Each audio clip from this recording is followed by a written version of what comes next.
Prezida Donald Trump J.D. Vance icegera ciwe abamenyesha makuru be n'abandi bategetsi bagiye batandukanye tutibagiwe aba basanzwe bubakanye baraye bavuyeho gotegwa izuba ni nyuma yo kuraswa k'urufaya rw'amasasu ku hoteli bari barimwo bariko barasangira nk'uko vyama bikorwa.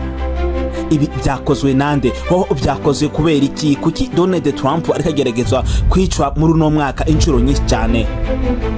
Mbahaye ikaze mu kiganiro, nje nitwa Manoti Promoter cyangwa se Manoti umupromoter wacu.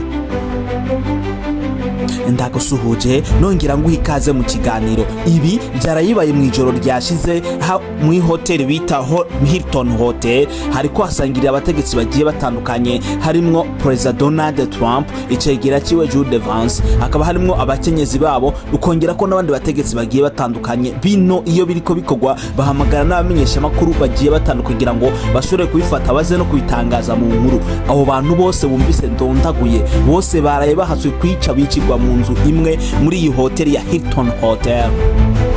Bano bari bagiye kwicwa n'umugabo umwe wenyene w'imyaka 31, Colin Thomas Holloway, umusore w'imyaka 31 akomoka muri Torrance, hano ni muri leta ya California.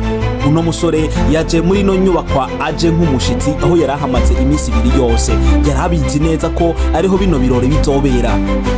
Bugingo ibirori bigitangura atanu umwanya uheze, uno musore ahise atangura kurasa. Amaze kurasa uko mibona mu akavideo, bategetse bagiye batandukanye bahise bakugwa muri ico kibanza barimo kugira ngo bashobore guhungisha. Aba babahungisha n'abasanzwe bajejwe umutekano mu nyubako ya White House asanzwe hakorera Prezida we n'abandi bategetsi bagiye batandukanye n'abasore ba US Secret Service. Prezida Donald Trump yatangaje ku rubuga rwiwe rwa Truth Social ko uno musore yamaze gufatwa.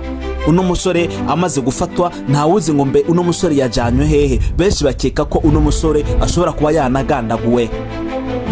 Ayaga n'abamenyesha makuru Donald Trump bamubaje kubijanye no kuraswa kwiwe, bamubaza ati uyivuga ko iki kuba bakurashe, mbega nta nkeka biguteye, nta makenga biguteye, ntaho vyo bihuriye na Iran?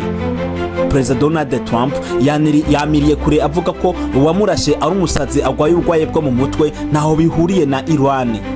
Yongera avuga ati kuraswa cyangwa se kugeragezwa kwica uri Prezida wa Amerika ni kimwe mu bigaragaza yuko iri kugerageza gukora ibintu byiza.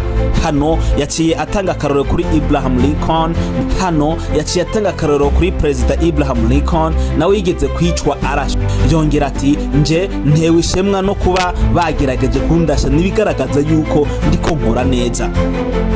Wakoze kunkurikirana mu kiganiro, nje wari kurumva nitwa Manoti Promoter cyangwa se Manoti umupromoter wacu. Ariko sinorangiza nakubwiye ko iyo uriko urugura OneXBet hajya haja code promo uzaho Burundi bet uduza mu ndobe nkuru kandi ifata yo kurebona ngaho abujujeho ibindi. OneXBet zabo ziriko zirahagarikwa kuko iyo ni code promo yatanzwe n'icaro gikuru ca OneXBet mu Burundi. Kugoye cyangwa se ushaka wagufasha kugurura, bandikire ku iyo nomero kurabona kuri ekran yawe 69 63 67 50.